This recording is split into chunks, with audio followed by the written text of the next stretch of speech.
Bapak Ibu sekalian, hari ini saya mau menghadirkan sebuah foto yang saya ambil 2 minggu yang lalu. Dan ini adalah potongan daripada semangka yang saya potong sebelum saya buang, Bapak Ibu sekalian.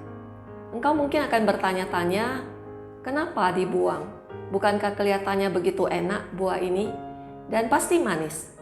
Bapak Ibu sekalian, saya juga memiliki pandangan yang demikian. Tetapi pada saat saya mencicipi buah ini, saya pun harus kecewa karena ternyata rasa daripada buah ini sangatlah berbeda dengan yang ditampilkannya. Semangka ini sangatlah tawar dan sangatlah tidak enak. Ternyata apa yang ditampilkan tidak selalu adalah yang di dalamnya. Nah, kita juga seringkali terjebak ya Bapak Ibu sekalian dengan fenomena yang kita lihat dengan mata kita ini. Banyak kali dalam hidup kita, apa yang kita nilai sebagai sesuatu yang baik, sesuatu yang bagus, ternyata pada saat kita mendalaminya, realitasnya tidak selalu demikian. Begitu juga sebaliknya, sesuatu atau seseorang yang kita anggap buruk, ternyata pada saat kita dekat dan mencoba menyelami ke dalamnya, ternyata justru sebaliknya. Sesuatu itu tidaklah seburuk yang kita pikirkan dan seseorang itu justru memiliki kualitas dan kepribadian yang indah. Bapak Ibu sekalian, ternyata kita tidak sendirian di tengah dunia ini dengan kesalahan kita dalam menilai dan melihat sesuatu. Sekelompok orang yang diceritakan dalam Alkitab, khususnya di Lukas pasal 18 dan 19 ini, juga menyampaikan kepada kita mereka juga salah dalam menilai dua orang tokoh dalam cerita ini. Apa yang mereka lakukan sehingga mereka salah menilai Bapak Ibu sekalian? Yang pertama adalah orang-orang ini salah menilai orang buta dan juga Zakius yang ada di kota Yeriko. Apa yang salah mereka nilai? Yang pertama, orang buta ini mereka lihat sebagai orang yang sama dengan Zakius ini.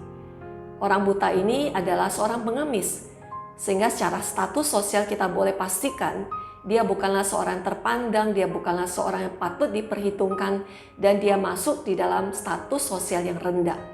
Begitu juga dengan Zakius. Walaupun dia boleh kaya, tetapi secara status sosial, bagi orang Yahudi dia adalah termasuk orang yang berdosa. Karena dia bekerja untuk penjajah Romawi, memungut pajak melebihi apa yang seharusnya, bahkan seringkali memeras rakyatnya sendiri. Dan bagi mereka, status yang rendah, baik diberikan kepada Zakius ini bersama dengan pendosa-pendosa yang lain. Cap itu sudah diberikan. Dua orang ini di mata mereka adalah orang yang buta bahkan. Kenapa? Karena satu buta secara jasmani, yaitu orang buta ini. Dan satu Zakius ini mereka nilai sebagai orang yang buta secara rohani. Karena Zakius mereka anggap sebagai orang yang jauh daripada anugerah Tuhan, jauh daripada kerajaan Tuhan. Dan tentu saja Zakius ini bukanlah umatnya Tuhan. Tetapi apa yang terjadi Bapak Ibu sekalian? Alkitab justru membukakan kepada kita kedua orang yang dianggap buta, kedua orang yang dinilai dan dilihat sebagai status yang begitu rendah, ternyata menampilkan kualitas yang justru sebaliknya. Pada saat orang-orang banyak yang sedang bersama dengan Yesus itu sedang memasuki kota Yeriko. Dan orang buta ini mendengar suara-suara yang berbeda sekali dan keributan yang bagi dia berbeda dengan hari-hari biasanya. Dan dia mulai bertanya apa yang terjadi kepada orang-orang yang sedang berkumpul itu. Dan pada saat itu ada orang yang menjawab dia dan berkata, Yesus, orang Nazaret akan lewat. Bapak Ibu sekalian tahu apa yang terjadi setelah itu? Orang buta ini begitu luar biasa. Dia begitu senangnya mendengar nama Yesus itu. Dan pada saat dia mendengar gemuruh daripada langkah kaki orang yang semakin dekat dan semakin banyak dan ramai itu, dia pun berteriak dengan suara yang keras sehingga orang-orang merasa terganggu dan harus mendiamkan dia. Tetapi semakin keras juga dia berteriak. Teriakan apa yang keluar dari mulut orang buta ini Bapak Ibu sekalian? Dia berteriak dengan teriakan, Yesus anak Daud, kasihanilah aku. Bapak Ibu sekalian, apa yang istimewa dengan sebutan Yesus anak Daud? Ini adalah sesuatu yang aneh Bapak Ibu sekalian jika kita pikirkan. Karena pada saat dia mendapatkan konfirmasi daripada orang banyak tentang siapa yang akan lewat, orang banyak memberikan sebuah atribut kepada Yesus itu, yaitu Yesus orang Nazaret. Tetapi pada saat dia berteriak, dia tidak memakai atribut itu, tetapi justru memakai atribut anak Daud. Apa yang membedakan Bapak Ibu sekalian? Mungkin kita tidak mengerti bahwa sesungguhnya teriakan daripada orang buta ini adalah sebuah teriakan yang luar biasa. Karena teriakan anak Daud ini jelas adalah sebuah teriakan di dalam iman dia. Anak Daud adalah sebuah sebutan kepada seorang Mesias, Bapak Ibu sekalian. Sebutan kepada juru selamat yang dijanjikan oleh Allah akan dihadirkan melalui keturunan daripada Daud.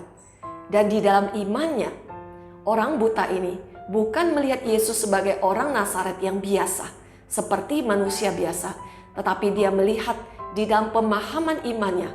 Mungkin matanya tidak bisa melihat, tetapi mata rohaninya melihat bahwa Yesus bukan orang biasa. Yesus adalah Mesias yang dijanjikan itu. Yesus adalah anak Daud itu. Sehingga teriakan dia kepada Yesus, benar-benar dia teriakan dengan suara yang lantang. Bapak Ibu sekalian, bagaimana dengan Zakius? Jikalau orang buta punya satu panggilan iman kepada Yesus yang menunjukkan dia tidak buta, Zakius juga demikian, Bapak Ibu sekalian. Pada saat orang-orang hanya menganggap Yesus sebagai orang yang biasa, dan kalaupun paling tinggi hanya sebagai seorang nabi yang sedang dipakai oleh Tuhan pada zamannya, Zakius sendiri pada saat dia sudah bertemu dengan Yesus secara pribadi, dan pada saat Yesus mau menumpang di rumahnya, sebuah kalimat yang muncul daripada mulutnya adalah, Tuhan, aku akan memberikan setengah daripada hartaku kepada orang miskin. Dan jikalau aku sudah memeras orang-orang, aku akan mengembalikan 4 kali lipat. Ini jelas adalah sebuah kalimat pengakuan.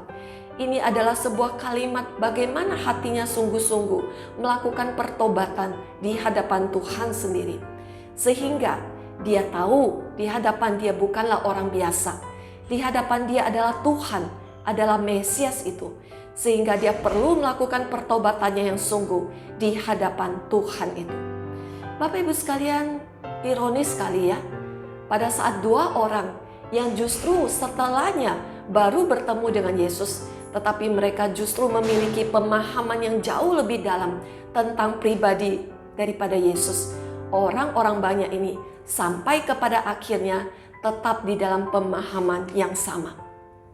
Bahkan di tengah daripada orang banyak itu, kita juga pasti tahu mereka adalah murid-murid Yesus, bukan? Mereka orang-orang yang sudah mengikuti Yesus jauh hari sebelum orang buta ini bertemu dengan Yesus, dan Zakius sendiri bertemu dengan Yesus. Bahkan di dalamnya juga ada Yudas Iskariot, bukan? Tetapi kehidupan mereka bersama dengan Yesus, perjalanan mereka bersama dengan Yesus, melihat Yesus begitu banyak melakukan hal demi hal, mukjizat demi mukjizat, pengajaran demi pengajaran, ternyata tidak menjanjikan ada transformasi yang sedang terjadi dalam hidup mereka. Kenapa ini bisa terjadi, Bapak Ibu sekalian? Bukankah sangat disayangkan jika kebersamaan kita dengan Tuhan tidak menghadirkan sebuah perubahan hidup yang harusnya terjadi, tetapi justru 2 orang ini yang baru saja bertemu dengan Yesus justru mengalami transformasi hidup yang begitu luar biasa. Ada rahasianya, Bapak Ibu sekalian. Rahasianya adalah terkandung daripada diri mereka masing-masing. Bagaimana orang buta dan Zakius ini menghadirkan sebuah hati yang luar biasa. Hati yang seperti apa pada saat mereka coba mencari Yesus itu. Hati yang sesungguhnya boleh menjadi teladan bagi kita, menjadi peringatan bagi kita, menjadi sesuatu yang perlu kita ingat selalu dalam diri kita. Pada saat kita berkata kita bersama dengan Yesus, pada saat kita berkata kita sedang mau mencari Yesus. Adakah kita punya hati yang demikian? Karena jikalau kita tidak punya hati yang demikian, kita mungkin boleh berkata kita bersama dengan Tuhan.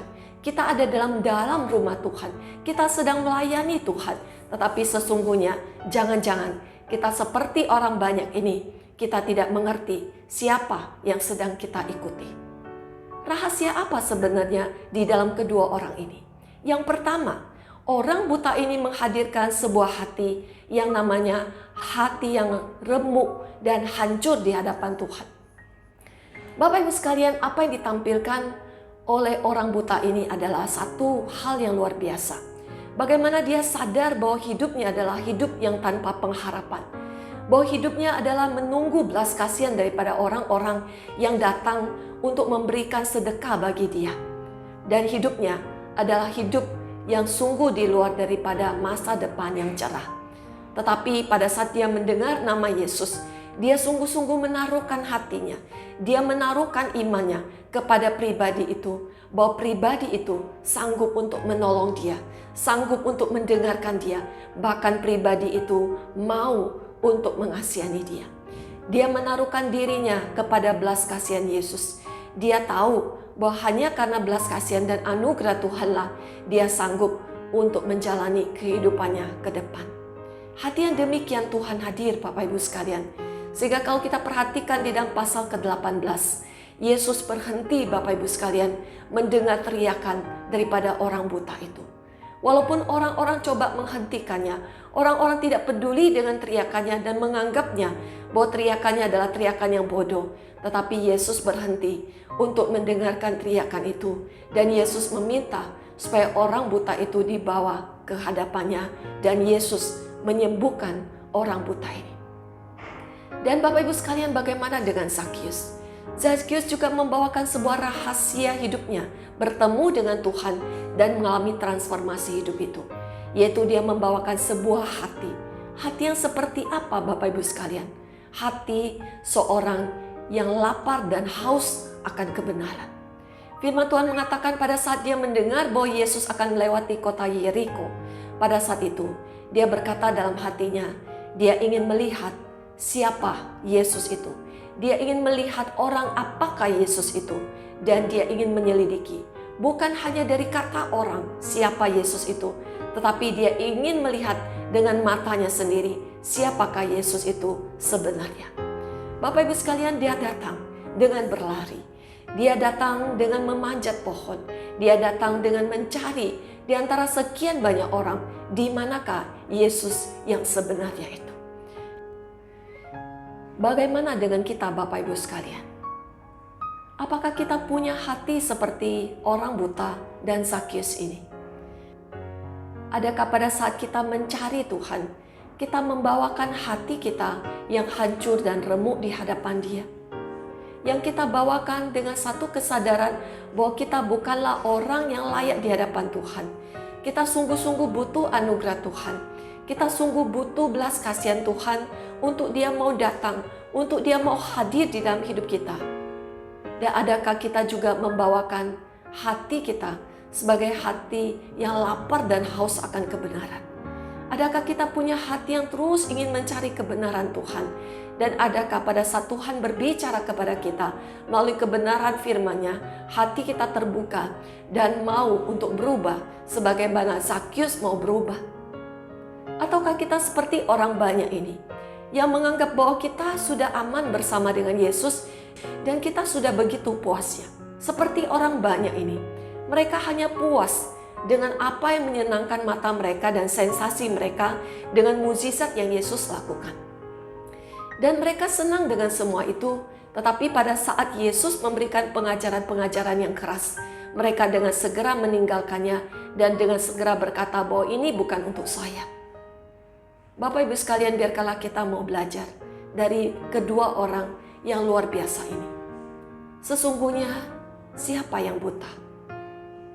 Adakah kita sudah melihat?